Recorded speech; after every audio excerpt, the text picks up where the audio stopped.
Assalamualaikum warahmatullahi wabarakatuh. Perkenalkan, nama saya Mayang Dewinda Putri, NIM 19230073. Dalam video kali ini, saya akan mereview artikel yang berjudul Pengungkapan Ekonomi dalam Laporan Berkelanjutan Perusahaan, yaitu kasus perusahaan Eropa dalam peringkat berkelanjutan.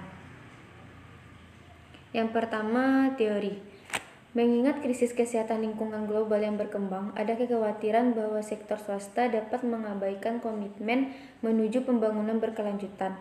Perusahaan yang diakui sebagai pemimpin berkelanjutan telah meningkatkan tekanan pemangku kepentingan dan perhatian publik untuk menanggapi masalah ini. Seringkali melalui pengungkapan informasi berkelanjutan. Untuk memahami informasi ini bagi investor, lembaga yang memberikan peringkat berkelanjutan terdiri dari industri yang sedang berkembang. Perusahaan yang berperingkat tinggi pada peringkat ini tampaknya kurang tekanan risiko sistematis. Oleh karena itu, menarik lebih banyak investasi dan pengembalian saham yang lebih tinggi. Untuk mendukung perusahaan menyiapkan pengungkapan berkelanjutan berbagai kerangka pelaporan, model, pedoman, dan inisiatif yang terkait. Kasus penelitian. Bagaimana CE muncul dalam laporan berkelanjutan perusahaan yang terdaftar dalam peringkat berkelanjutan? Lebih kasus lagi, kehadiran CE dalam 5 elemen pelaporan berkelanjutan perusahaan telah diselidiki. Yang pertama, pesan kepada eksekutif. Yang kedua, penilaian materialitas non-keuangan. Yang ketiga, referensi ke tujuan pembangunan berkelanjutan kerangka kerja. Yang keempat, target. Yang kelima, indikator.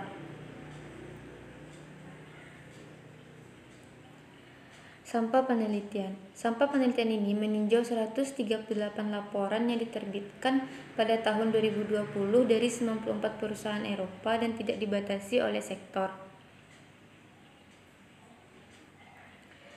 Metode penelitian. Dalam penelitian ini digunakan metode analisis isi.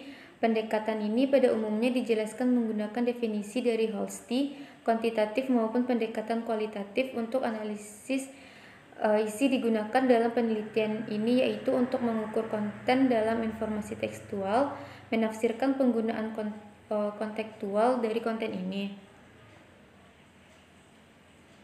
Hasil penelitian.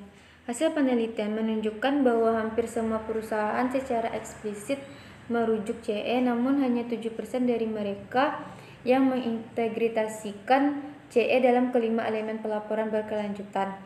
Kurang dari sepertiga perusahaan ditemukan pemasukan target indikator untuk CE yang menunjukkan bahwa keseluruhan konten CE dalam laporan keberlanjutan sebagai besar dangkal dan tidak konsisten. Penyelidikan ini memberikan gambaran deskriptif tentang tren dan kekurangan pelaporan CE saat ini, serta merinci implikasi yang relevan bagi akademis dan praktis yang mengembangkan laporan berkelanjutan atau penilaian CE. Transisi menuju CE membutuhkan transparansi, oleh karena itu penelitian dan keterlibatan lebih lanjut diperlukan untuk lebih mendefinisikan nilai CE dalam komunikasi korporat eksternal. Terima kasih, sekian dari video review saya.